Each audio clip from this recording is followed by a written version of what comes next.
Okay, today we have a special guest on our show. She's a LA-based actress that's actually from the UK. We have Francesca De Luca, and she tells us about her journey, her life story from all the way on the other side of the world to make it here in the US, and her trials and tribulations, and how the acting world in LA has a lot more going on than the UK. We had a great time with this one. Hope you guys enjoy it as well.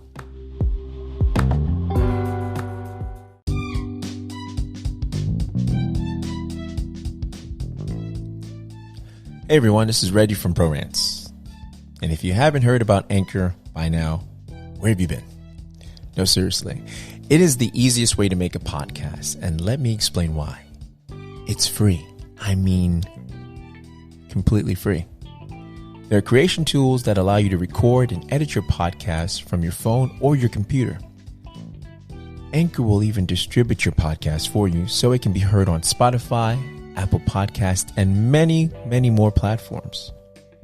You can start making money from your podcast with no minimum listenership, which is great. It's everything you need to make a podcast in one place. So what are you waiting for? Download the free Anchor app or go to anchor.fm to get started.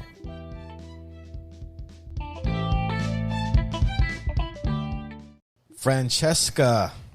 Hi, Reggie and Ray. Which one is which? Oh, well, why don't you guess? Let's say guess first. Yeah. Oh no. Yeah, we like guessing games. Yeah. Okay.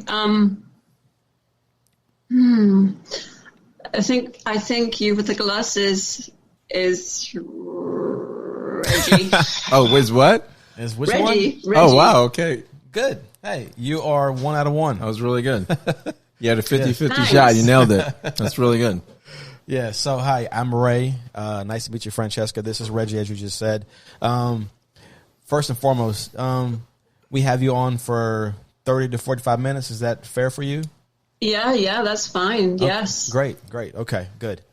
So, ready to get started? Yeah. Absolutely. Yeah. Okay. Yes. Oh, yeah. Sorry about that. It's not it's not a good podcast for us with this Zoom thing unless we have technical difficulties. It's like a tradition. It is. Yes. Every one that we've had as far as video, it's been the case. It kind of gets us warmed up. Absolutely. See, Yes. look at that. Watch this. Oh, and now I'm recording. I didn't even know. Now I'm recording. Yes. But the podcast was recording, but now the visual's recording. Right. So, Exactly. Oh, okay. Amazing. Yeah. Hi. Yes, there she is. Yeah. The beautiful and lovely Francesca. Is it De Luca? Thank you. De Luca. Yes. De Luca. That's Okay. right. Yeah. Yeah. And you Yeah. and you are, is it British Italian? I'm British Italian, yes. I'm born in London, England. Yeah. And I'm Italian origin, so 100% Italian blood. Okay. Okay. Awesome. Wow. Yeah. That's interesting. Yeah. A lot of people here in the States are mutts, so that's good. A lot of mixture. So that's good. You're pure breed. You're considered pure breed. I suppose I would be, yes.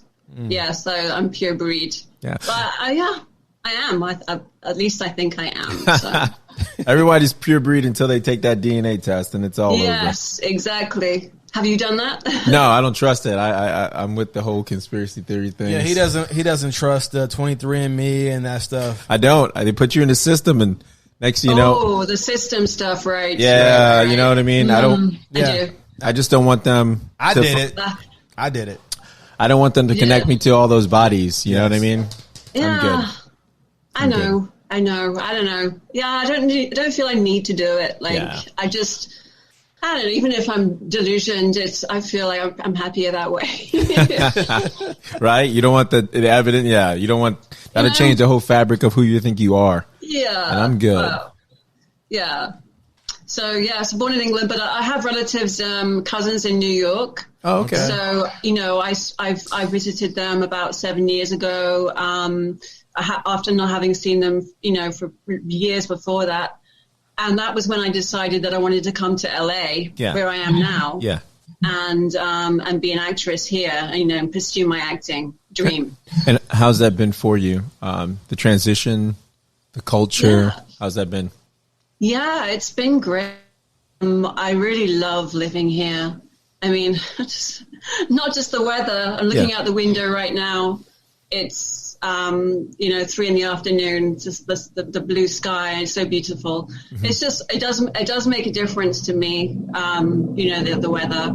There's a helicopter flying by now. Is that the ghetto bird? Yeah, it's very something. You're not in Compton, are you? There's two helicopters. Two helicopters. You're not in Compton right now, are you? But then I'm in Hollywood. In Hollywood, okay. So that can happen. Yeah. That looks really. I'm sorry if you could see what I'm seeing right now. It's just like, what is that? That looks like a really weird helicopter. It's not a UFO or anything. I don't think. Do you believe in UFOs? It would be too loud for a UFO. Yeah. Do you believe in UFOs? Yeah, I do. I actually believe I saw one. Okay. Yeah. It's just funny that you happen to say this. When I was about 15 years old in England, I was driving around with my mother in the car. We were like just driving to the supermarket or something. Mm-hmm. And I looked out the window and I just looked above and there was this like silver disc just happened to be flying around and just, it was about a couple of meters above the car, really close. Yeah. And, I was like, I said to my mother at the time, I said, Mom, there's a UFO above the car. And she's like, oh, yeah. So she saw it too? She saw it? She saw it. I was not the only one. Oh, okay. And I was looking on the news to see if there's anything about it that day, and there was nothing. Mm-hmm. And I was like, why? Am I the only person who's seen this? Or are they just keeping it quiet? Yeah. Yeah. But yeah, after that, I was like, that looked like a UFO, how UFOs apparently are. And you never know what it is. So, it was an unidentified flying object anyway. So I never discovered what that was.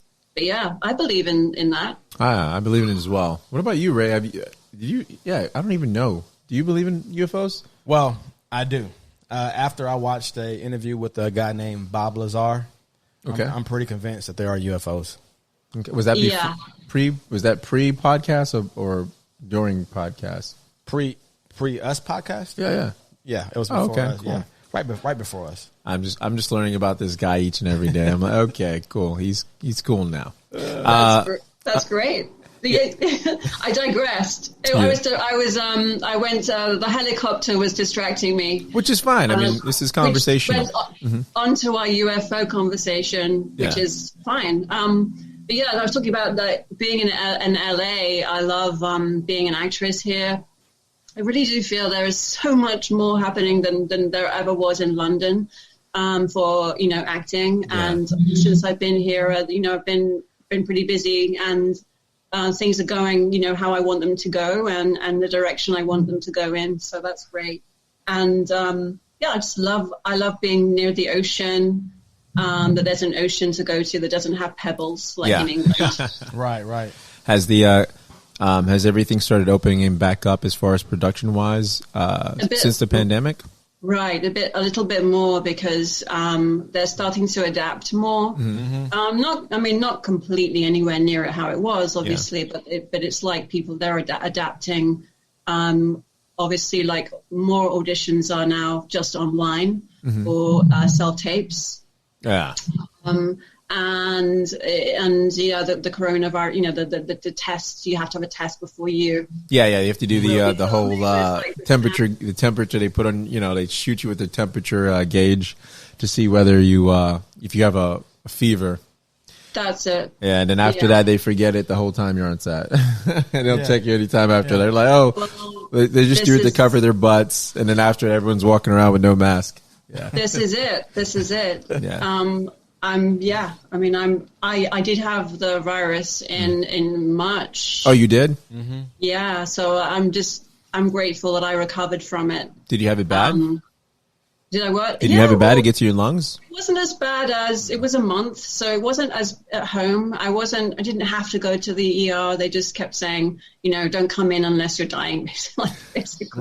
Right. That's the impression I got. That probably saved your life. Literally, because back then in March, they didn't know how to handle it. They didn't know how to take care of it, and I think they were ventilating people, and and actually destroying their lungs, and was causing the virus to cause more damage. From what I've read and heard, because they were they had they had social media stuff. They had women on YouTube that were nurses saying, "Hey, we are basically like not equipped. They're putting the wrong nurses into the what do you call them? Departments? I don't even know how you would. They're putting nurses that weren't qualified to do certain things. You know a nurse because she's looking like she knows a nurse. Do I know a nurse? Yeah, you're looking like you're looking like. I do actually. I do. Oh, okay. Because you were looking like I'm speaking out of my mouth. You know what I mean? I'm bad. No, I agree with you. I agree with you. Yeah. I think Well, it was a tough time then, though. I mean, it was a lot going on. No one knew really. It was, but they didn't know what was going on. They didn't know how to handle it. Yeah. So they had to just do what they thought they could do. And but they were putting people that weren't qualified for certain. I don't know the terms. But who was qualified? No, but I'm saying, let's say if you're an ER nurse, or let's say you're this nurse, they're putting someone that's below that doesn't have the education, doesn't have the certification for that, and basically, and it's I've got obvious to say that how amazing that they did, like just risking themselves, or the medical people, oh my god, yes, agreed. Yeah. They were like using trash bags to cover themselves. They were making masks. I mean, they sacrificed it all for the well-being of others. Yeah. Yes. Mm-hmm. Yeah. So thankfully, I'm still here. So, but when going through something like that, you just appreciate things even more, even more. Like the ocean and the beautiful blue sky in California. Yeah, and your connections to people. Yeah, I think that's what the biggest message was the connections. Once that was taken away, people that were so self-involved with themselves and had the narcissistic behaviors were focusing on family and friends that they no longer had anymore. You know how it goes. I know. Once you lose whatever, it's when you appreciate it most. Exactly. Yeah. Exactly. So go ahead. I'm sorry. Sorry. Put things in perspective, like your life, like having gone through the upside is that we've learned to appreciate what matters to us, our values, Absolutely. Our real values. Do you think coming from abroad, an actress in the U.S., do you think you get more opportunities than to say an American actress or actor? No, really? I don't. No, because even with the accent. Well, now the accent. At first, I know. Yes. At first, I thought it's an advantage having the British accent because it's different. There are less of us here. Yeah. But I mean, in a way, maybe, but the way the system works when you're trying to break into TV or break into the industry, is that there are very few roles for British people that are smaller roles. The British people you hear of that doing really amazingly are, they're already celebrities. Yeah. And they jump straight. They jump straight into the lead roles, and they can be British, but the smaller roles are not normally, or supporting roles are not usually British, And so I found that I learned it's actually better just to go in with an American accent in an audition, unless they specifically ask, this has got to be a British role. You have to be British. And if it's just like a role, it's going to be American. And so I just learned to go in with an American accent as if that I wasn't from England at all. Oh, really? Is that hard for you? What's the accent you put on? Yeah. Well, it's just more of a general American accent, and then I also do a New York accent. Can we hear the New York accent? Let's hear both, the general American and the New York one. So New York. So, because I'm Italian origin, as you know, I often can get cast as Italian Americans, or New Yorkers, New Jersey. So I go in as the character. Okay, let's just go. Let's have a go. Right. I didn't insult you. I was merely explaining a phase it was going through. You asshole. Yeah, I could swear a lot, but I won't right now. That's pretty good. Yeah. Yeah, you like it? You like it? You like it? I like it. Great. So yeah. You know, I go, you know, I just, So I go in as the character. And then, you know, so whether it's like Southern, I guess I could do a Southern accent. I don't know where I'm from, but, you know. Yeah, most American actors that try to do the Southern accent don't know where they're from. It's just exactly. It's like a general one. Mm-hmm. But where are you from, by the way? Me? Reggie or Ray? Both of Reggie or Ray, either one. In general. So I'm originally from Alabama. Oh, you see, I knew it. See? Could you hear it? So good. I realized that you were from somewhere like that. Southern, okay. Huh? You can hear the accent? Oh, yeah. Is it strong? Not that strong, but strong enough to hear this. Certain words. Yeah. Very Southern. Yeah, Southern, yes. Yeah, he's got that little draw. Yeah, I do. Yeah. It's exactly. And Reggie, where you from, Reggie? Where you from, Reggie? This dude always trying to find out information from me. Where are you from? Yeah, this is funny. No, I'm from New York. Oh, okay. Yeah, I'm from Brooklyn, New York. You from Brooklyn? Yeah. Is that legitimate? Ask my wife. She'll tell you. This guy is like very secretive about his history. Very secretive. Anything I find out on this show. Every time. Why? Because I'm a host, and it's not about me. It's about the people. Yes, that's right. But your guest just asked you where you're from. Yeah, I know. She was being nice. She said you, but she meant general. So you answered, and that was good enough. I was going to say, who inspired you to act, or what inspired you to want to be an actress and pursue this difficult industry? Profession, yeah. Mm-hmm. Well, it started when I was probably... My mother always encouraged that side of me, to be honest with you. Oh, yeah? Stella, is that correct? Stella? Yes, that's right. Yes. She brought me up to go on stage and not be afraid. She said it's really good for you to go out in front of an audience and people you don't know and just stand there and like recite a poem or anything. And it's good for you as a person. And she took me to dance classes and then like acting classes. And then when I was at school, I had my first play, my real play. I felt like almost professional, but like a real proper play. And then I was offered. The director said, "You're really good." So this is where my hunger for acting started when I got this role. So I was offered a role of either the flirtatious nurse or the 55-year-old hunchback German owner of a lunatic asylum who goes mad at the end of the play. Yeah. And guess what role I chose? You took the hunchback. Yep, took the hunchback because it was more appealing, more work. I was actually acting. Yeah, I was like, could I do this? I'm just going to go for it. And I went for it.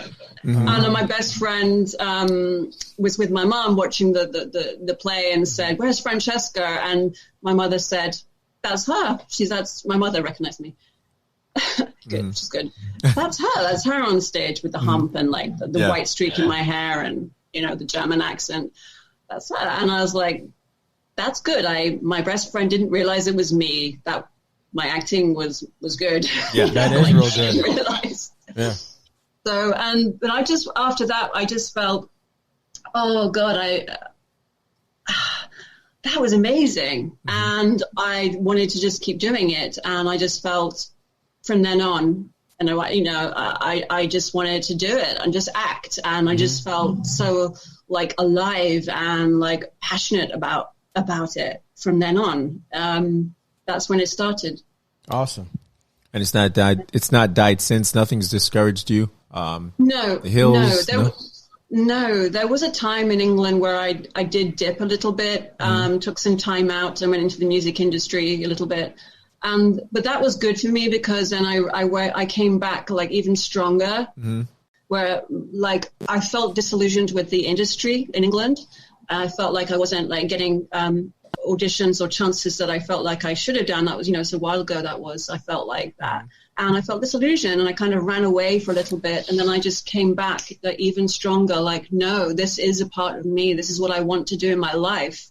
This lights me up, and hopefully lights other people up, and I'm bringing something to the world, positive, people will enjoy and feel emotions from, and whatever role I play, like now everyone's watching Netflix and and all of that, and HBO, and there's so much we're feeding off of, that we're comedies, dramas, whatever, thrillers.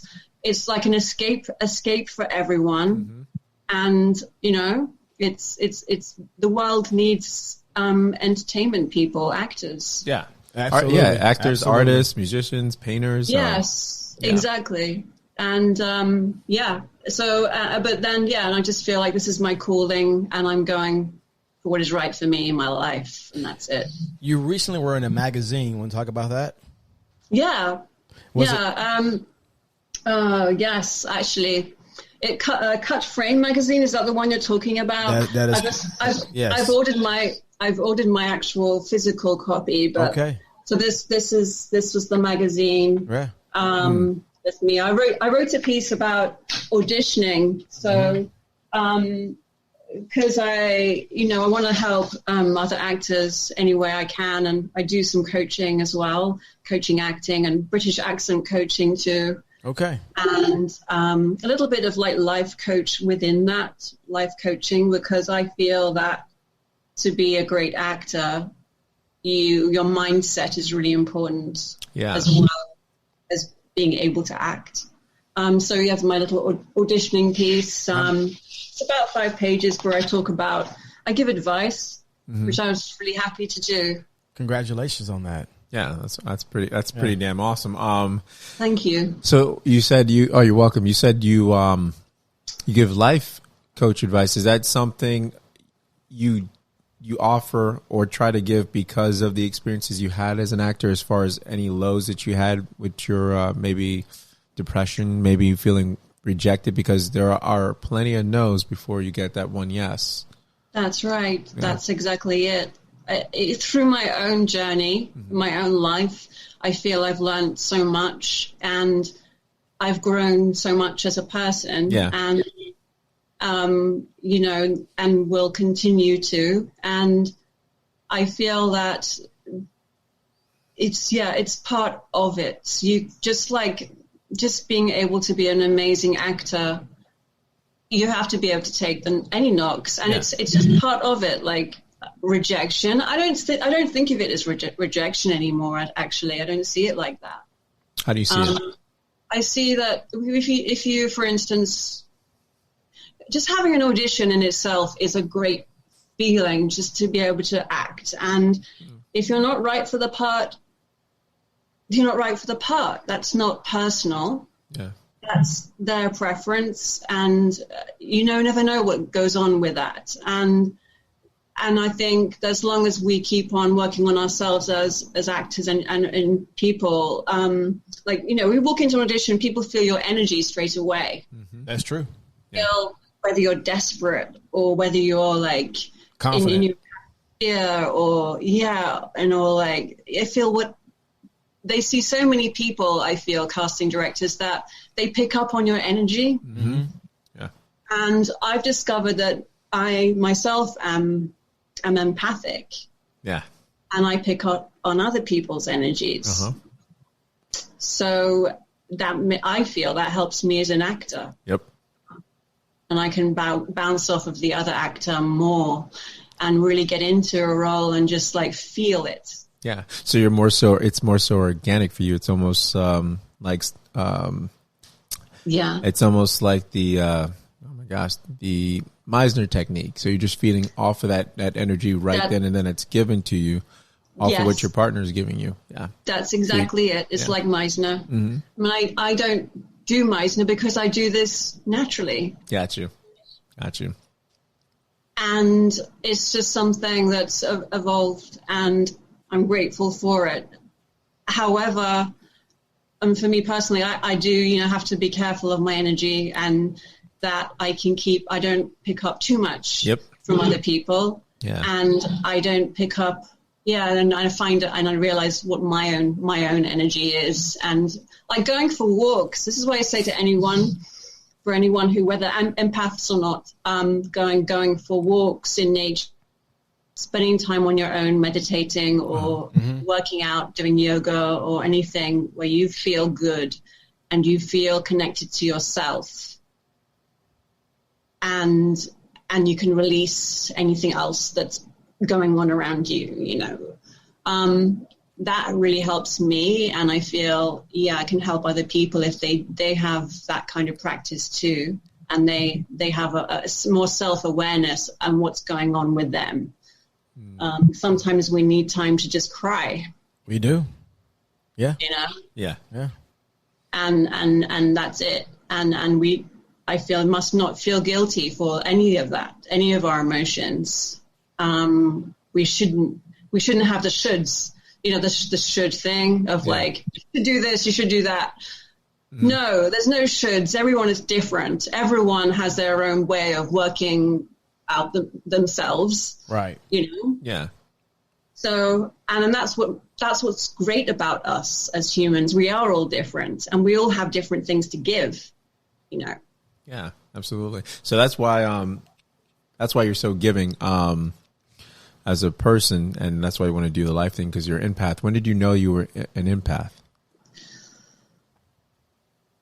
I started to know a few years ago, and then it's just, I really got to know the last couple of years, especially this year. Oh, yeah. Did you? I really just started to call myself an empath. Oh, got you.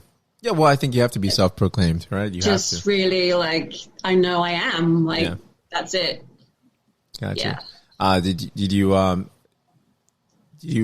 know your experiences from relationships? Maybe taking on people's energies. Maybe your boyfriend. And Yes. feeling like when, you're an empath. Yeah. Yeah. That's why I was listening. I was keenly listening. Yeah.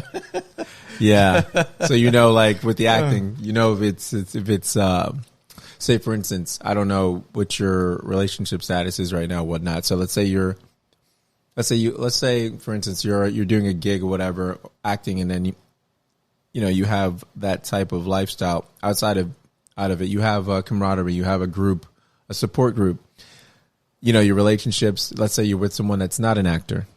You'd pick up on them having jealousy because they're not in that group. And then let's say you come home and you're in the best mood ever, and all of a sudden you're drained and you have to hide your emotion because you feel you have to tend to their insecurity first before you can celebrate your success or whatever you're celebrating at the time. Yes. Yeah. I'm so aware of what other people are going through. That has been a little weakness of mine, I suppose, where I've realized that I feel someone else's pain. Yeah. And I feel it so much, and that's hard sometimes, and I have to learn to. You have to learn to shut it off. You have to learn not to be affected by it. Well, you have to how do you do that? How do you shut it off? You have to teach yourself you have to teach yourself almost like you can help, but you can't be the answer. You can't be the cure. It's like, I can help you, but I can't do it all for you, because then you stress yourself out, because you literally take that emotion and it bottles up in you. And if that person it makes you feel worse than the person almost, because you really literally feel whatever that emotion they have at the time. And it makes you like, it drives you insane, because you're like, how do I fix this? What do I do? And nothing helps. Is that the same for you, Francesca? Yes, yeah. You see, right now I can tell we're picking up on each other's energies, and that's why you knew who. It's funny. That's how you knew who Reggie was. Yeah, I already knew that. Once you knew that, she knew. Oh, you're Reggie. I knew it. Like, I was like, I thought she felt that. I knew that. I was like, she's. It's funny, yes. Oh my God! So even more confirmation going on here. But yes, like it is a gift, and it can be. I wouldn't say curse, but it's very, very hard. So yes, It's a curse. Okay, Yes. okay. It's a hell of a curse. Don't want to say that. It'll age you. Listen to that. Nah, it'll age you. It's a curse. It's a gift and a curse. It's great for. I think it's great for being. I think maybe people like Mother Teresa and stuff like that. If you're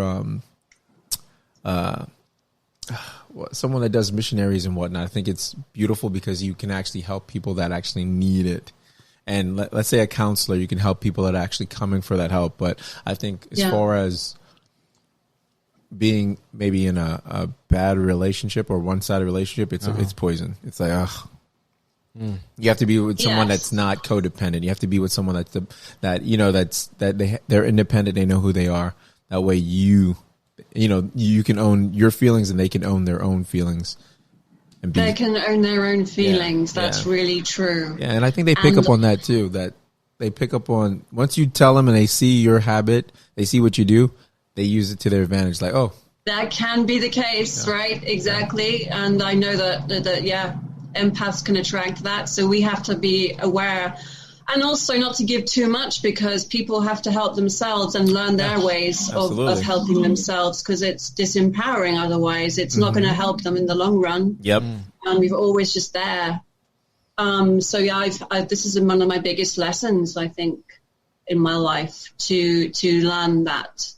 And what I need comes first. What I need to replenish myself comes first. And then we can help others. Yeah, absolutely. Was your mother also an empath as well? Oh, that's a very good question.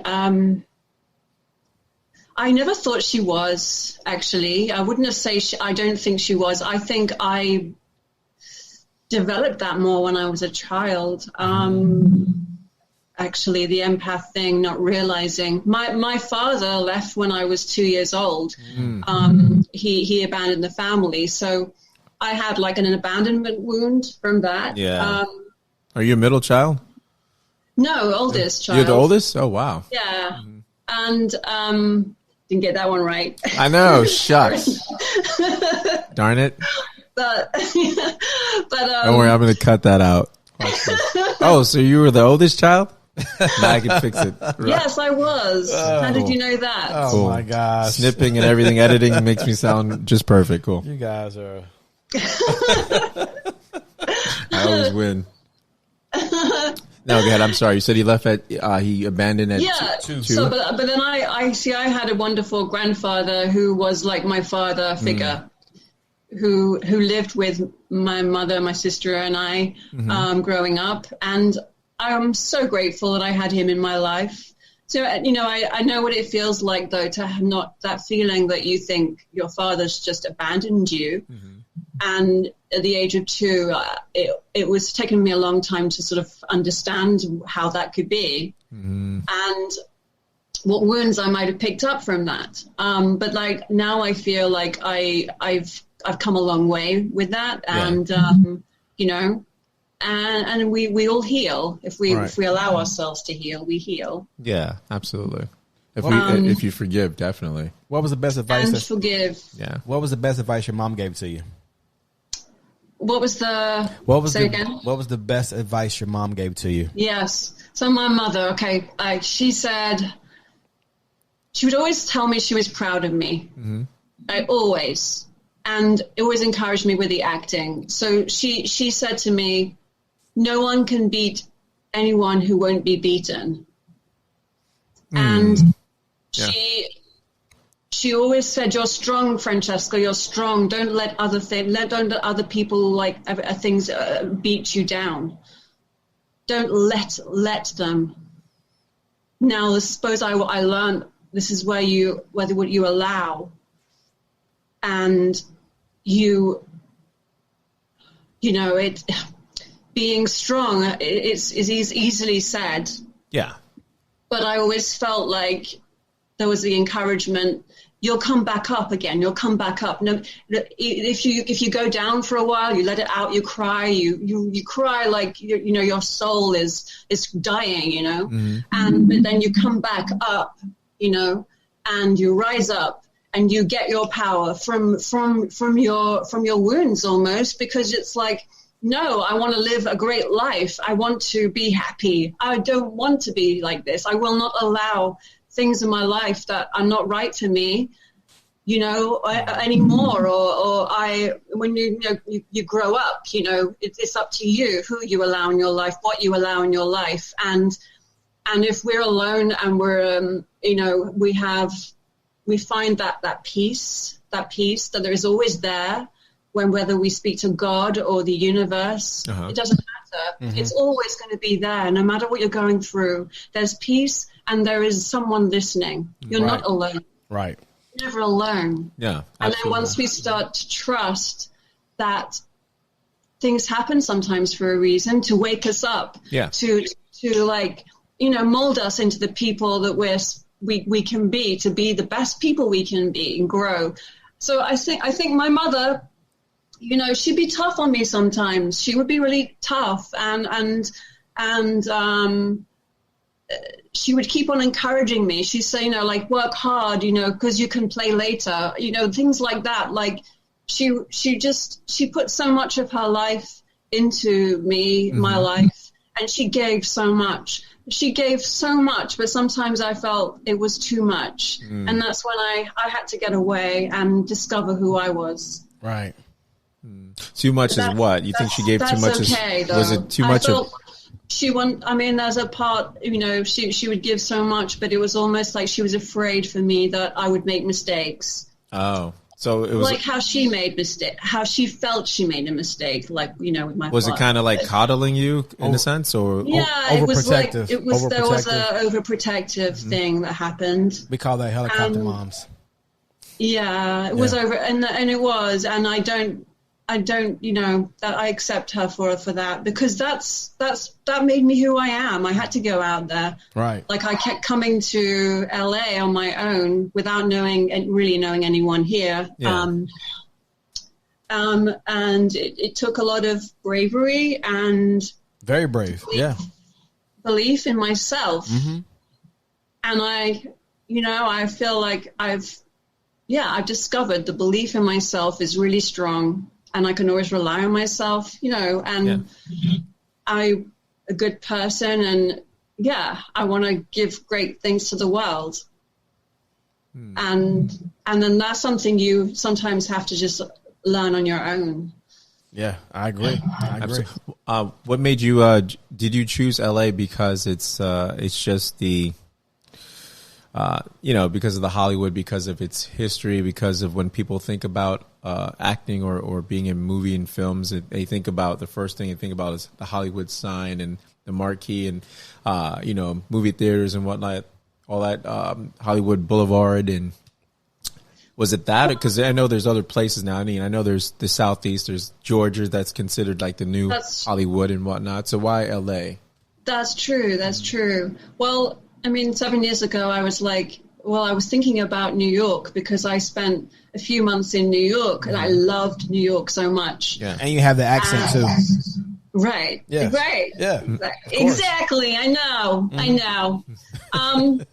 I just get really loud when I do the New York accent.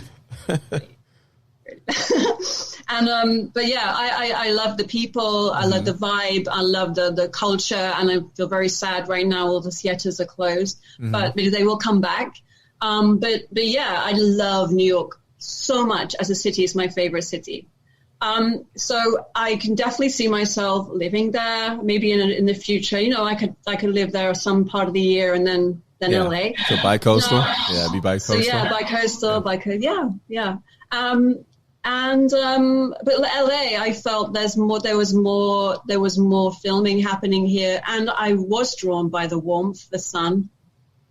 I love the sun. Yeah. I love it. I love the brightness of the skies, the blue in the sky, and I love that there's nature here as well, that you can go to. So there's a balance. Oh, got you. So when you went out there, you went by yourself. Was it extremely hard, or did you instantly make connections and find genuine people? Did you find people who were just out for themselves and looked at you almost like a competition?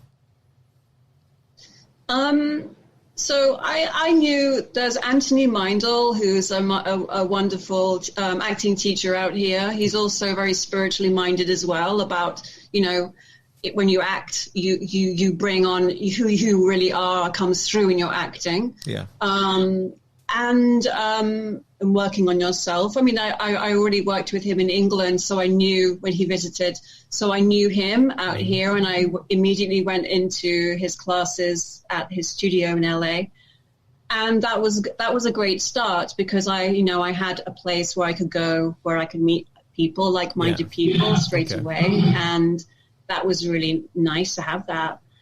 And then gradually I just got used to, again, I faced a lot of fears with myself, but having gone through that, I feel like I've purged a lot, and I'm more ready now than I've ever been to have the success that I know I can have.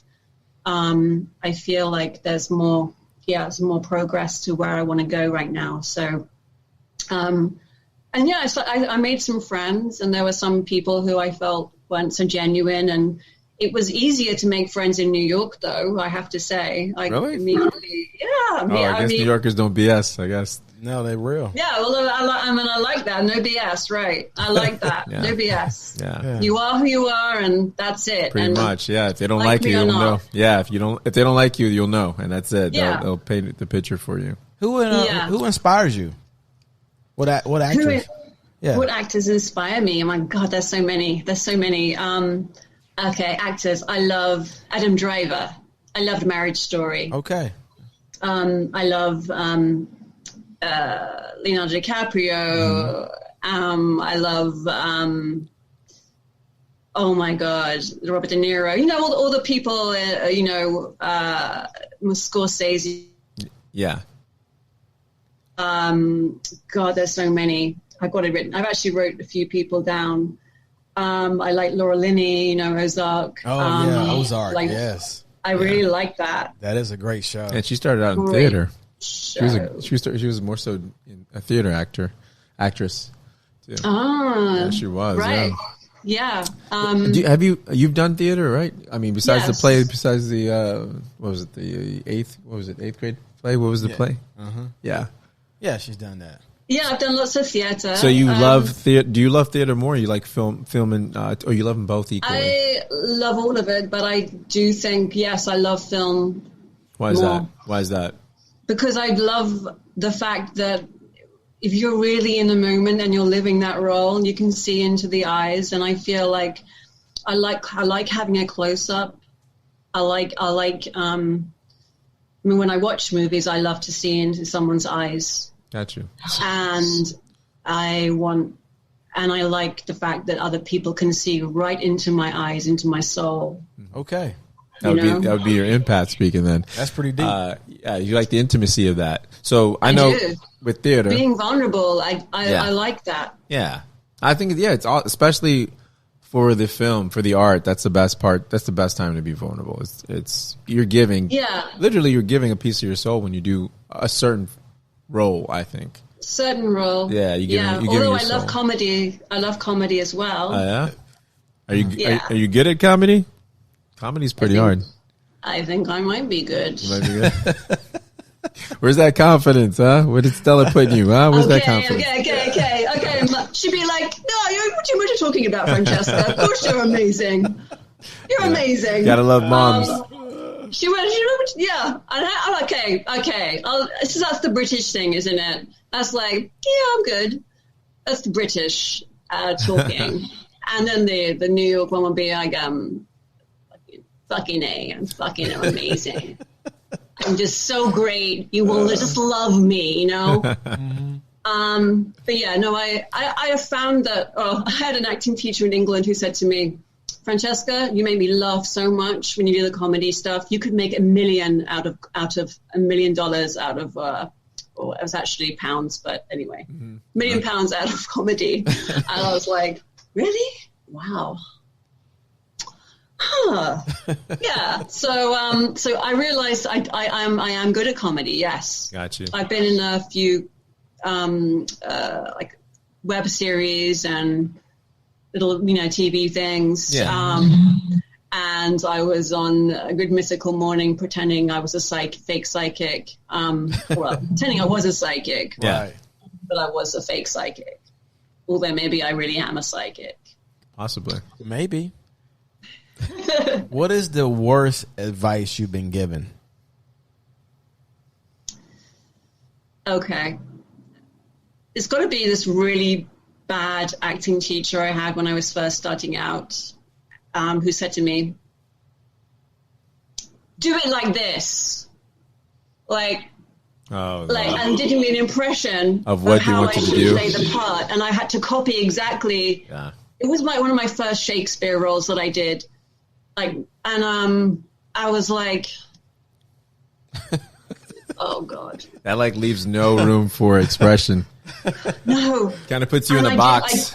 Right. And I did it. And it was like, this doesn't feel right. Mm-hmm. Doesn't feel right. Did you go back and tell him you want your money back? No, this was for a play. I was actually, they're being directed for an actual play, which I did. Okay. Yeah. Oh my God. No, there's another one that beats that. Okay. I just realized I was flown to, it was Orpheus and Eurydice, this movie I did a long time ago. And the director just said to me, give me more. This is film. And I had just learned some film acting techniques and just be and let it come through and minimal really. And so he was like, more. And he would just keep telling me to and he said, use your arms. And I was like, oh, again, it was like, oh God. I was in a cave just outside Athens, almost crying. Sounds exhausting. Yeah, we were filming in a cave, really? 24 hours filming. Just, it's okay. I mean, don't mind filming for a long time, but it wasn't a whole other experience.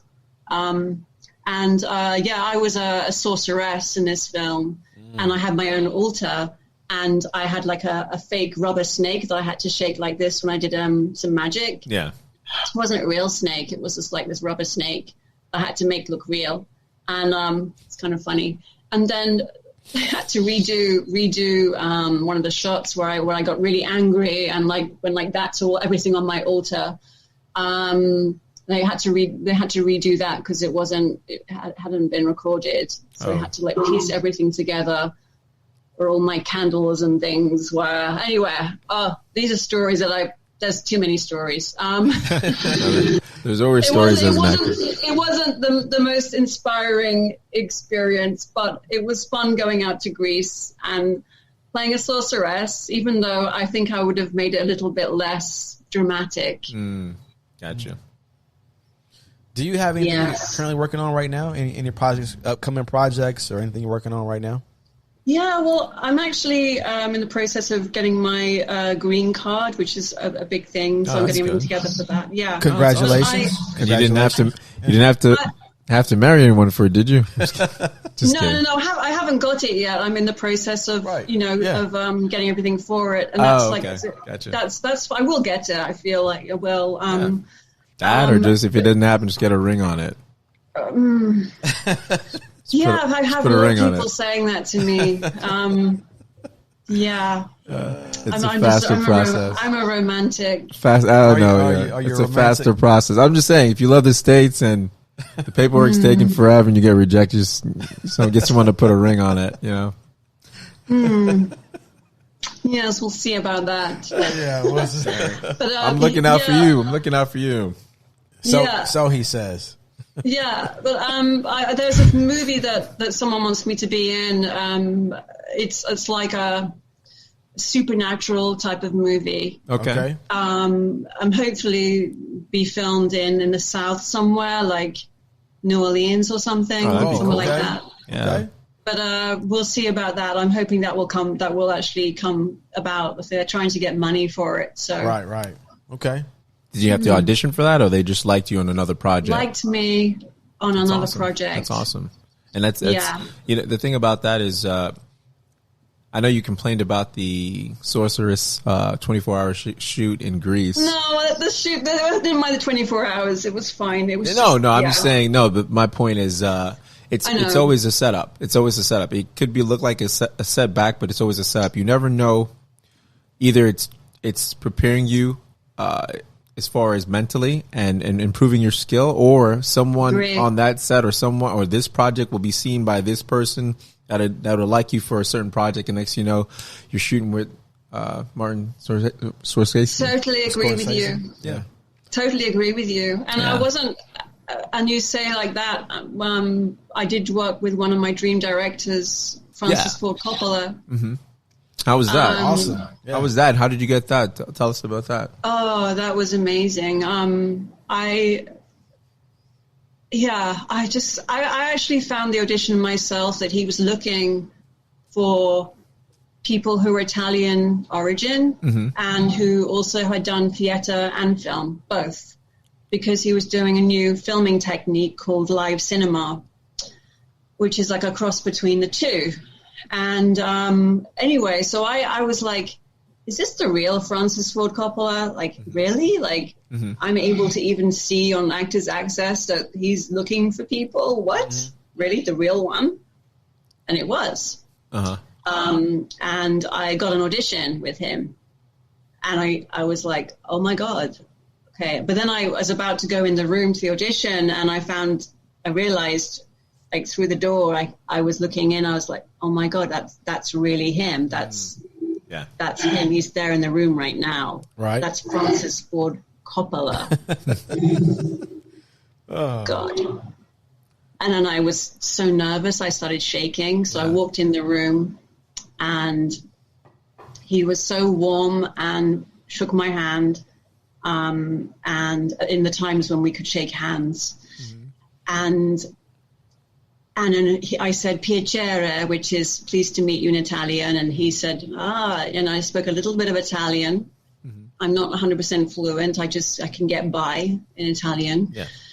And we had a lovely talk about my heritage, Italian heritage. And I said about my grandfather being like my father figure. Yeah. And that my great-grandfather was a famous artist model for the Pre-Raphaelites. Oh, okay. So lots of paintings like The Light of the World, which is in St. Paul's Cathedral in London. My great-grandfather was Jesus in that painting. Oh, wow. It's like Christ, Jesus knocking on the door. And that's my great-grandfather. And I explained that to Francis, and he said, so you could say your great-grandfather was Jesus. Yeah. He had a sense of humor, and I soon relaxed in his presence. He was really genuine. He was looking me in the eyes. He was really warm and really lovely, lovely person. And he told me I reminded him of his own daughter, Sofia Coppola, and I was so moved that he said that to me. Wow. I said he reminded me of my grandfather, who I meant in a really good way. Yeah. As you know. And then he said right to the casting director, she's right for this part. And I couldn't believe that what I was hearing, that he actually said that. Was that right then? Right then at the audition? After I auditioned. Wow.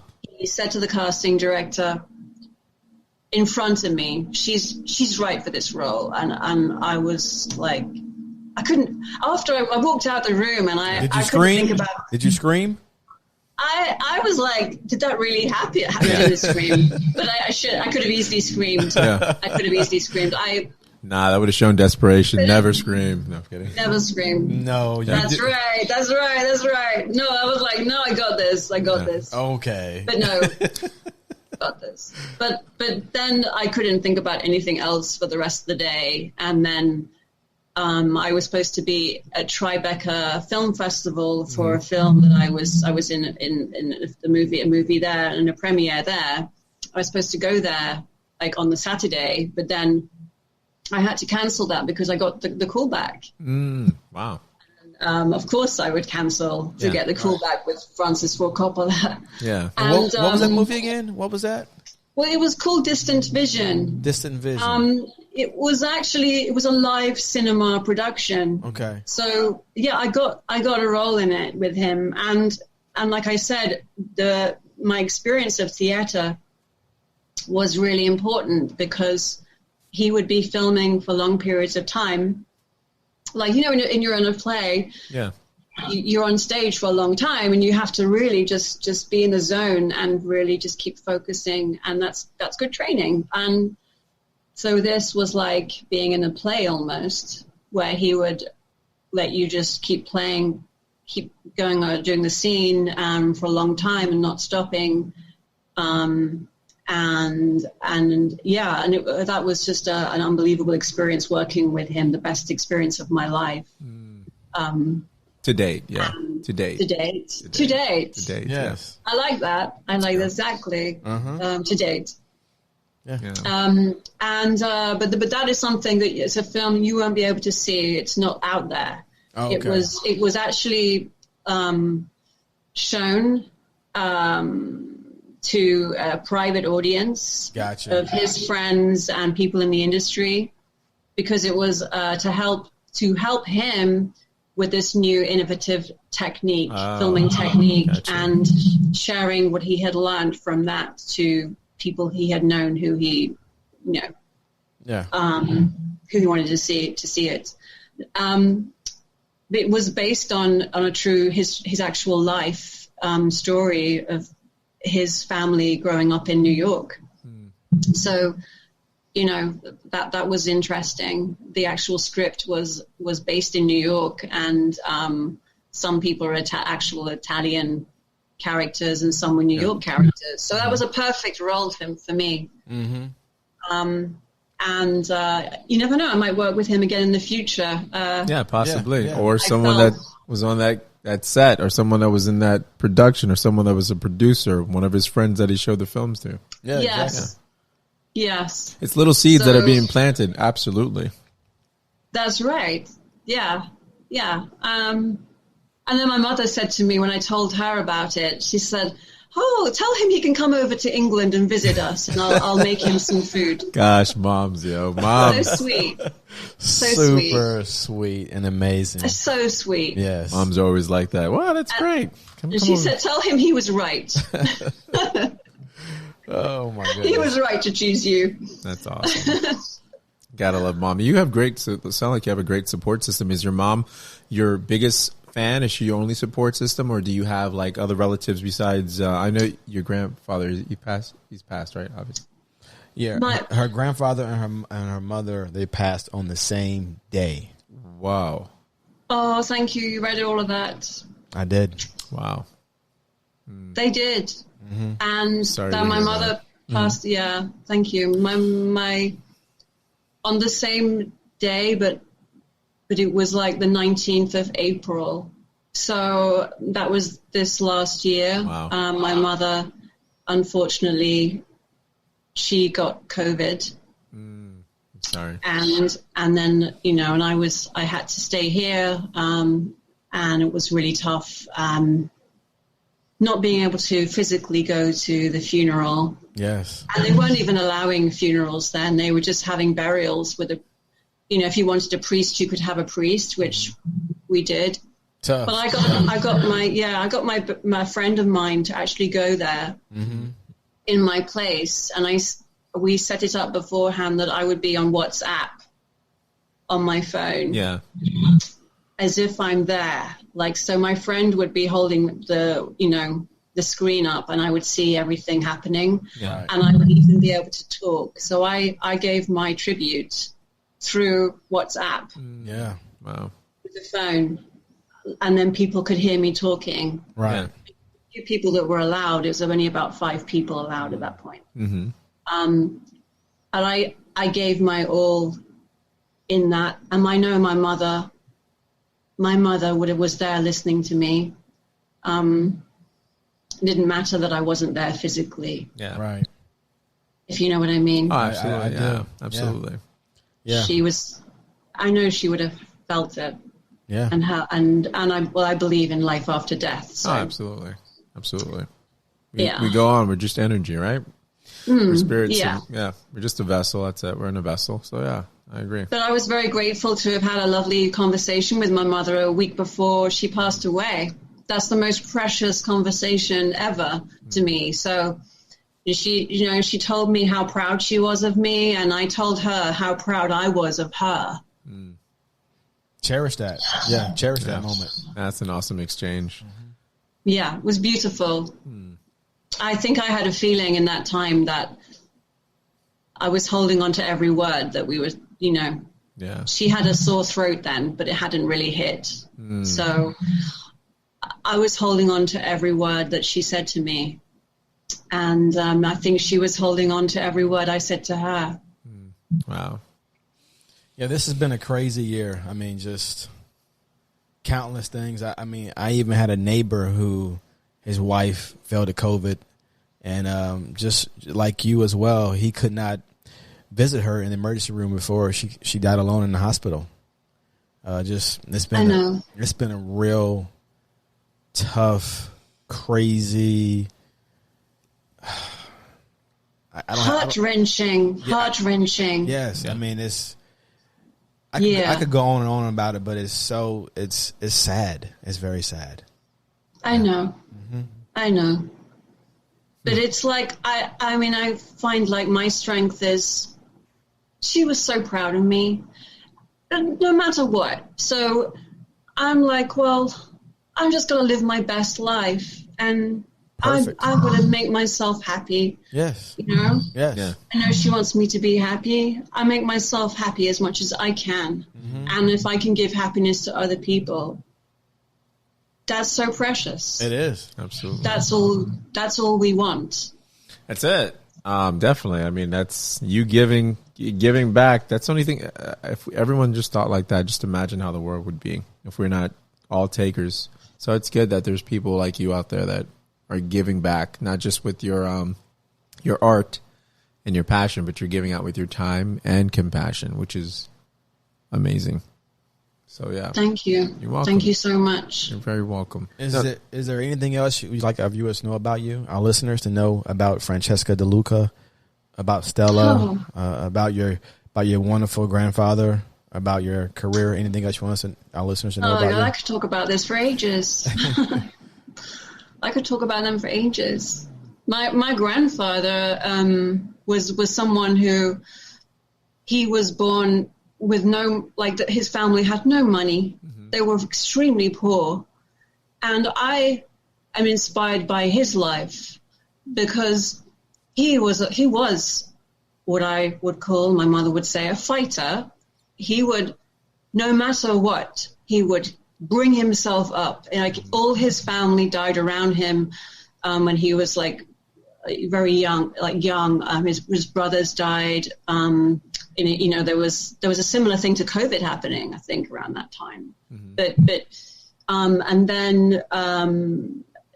But he ended up being the only one of his family alive. His sister died. His mother died really, young.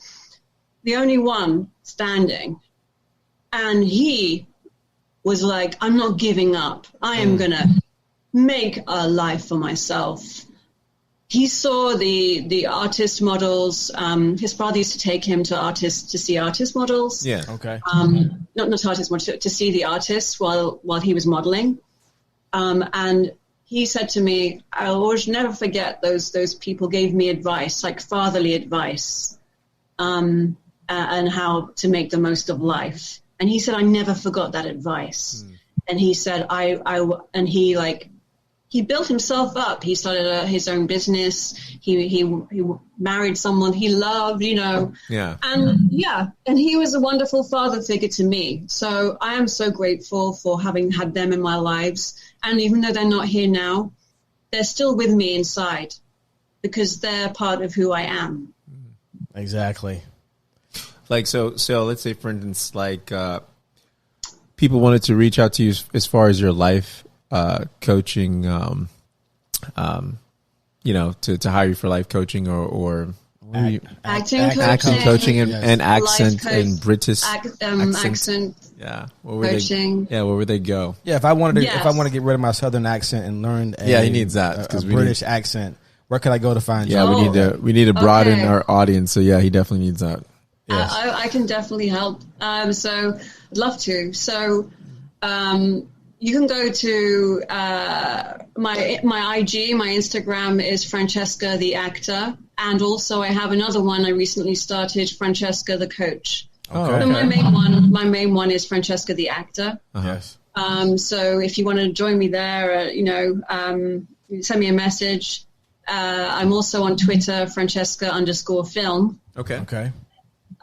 So anyone feel free to send me a message, and I'm happy to help you. Okay. And if the green card doesn't work out, then they can send you a message too. Okay.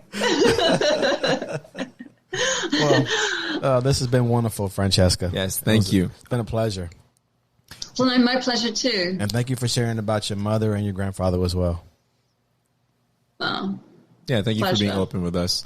I think we had like 2 days of deep conversations. Yeah. Oh, it's definitely gets you. So thank you. Yeah. Or maybe next time I come on, it will all be like lightness. Oh, it's fine. No, this is what we want. Come on as you want. I'm not apologizing for that, but as life goes. This is what we want. We want you. This is pretty right. much. Yeah, we want you as you are. Yes, we want So, everything. So it's cool. No, it's fine. I'm just saying we just had some. It's been a deep 2 days right deep. now. Yeah. Pretty deep. Yeah. Yes. So it's cool listening to people's story. I mean, yeah, we're learning now to I'm learning about him and you. Both you guys are empaths, and but.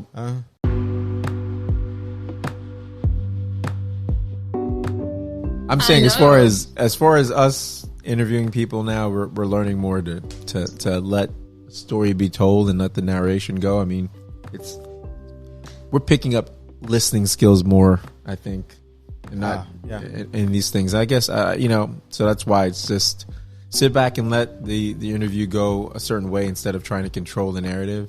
And right, yeah, it's pretty cool what you find out. Exactly.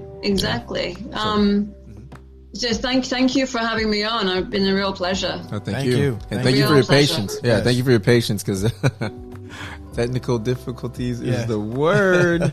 Yeah. And just so you know, we had like a full up with the recording, but we have you on the podcast. So the camera kept going, obviously, but the Zoom thing this filled up, so I just want you to know that. But we have you audibly fine. Okay. Because I have you on the board. We have you on the board, so visually we don't have you, but we'll have you again, and we'll take care of this. We'll take care of that. Okay, because we got to get you that green card, girl. Got to get you that green card. I'll don't worry, it's coming. Okay. I trust. Whatever's supposed. The fact that I've even been here, I'm here right now. Like getting my visas through. It's been really tough. Yeah. To do the process, but I've kept doing it, and I'll continue. I feel like I'm meant to be here. Absolutely. So, you've been here 6-7 years. I mean, you're meant to be here. Mm-hmm. Exactly. Yes. Yeah. You're here. Definitely. This is your home. So it is. Welcome home. Thank you. Have a good evening. Thank you so much. Yes. That's beautiful. Yeah. Welcome. Have a good evening. Bye, You Francesca. too. Thank you. Good evening.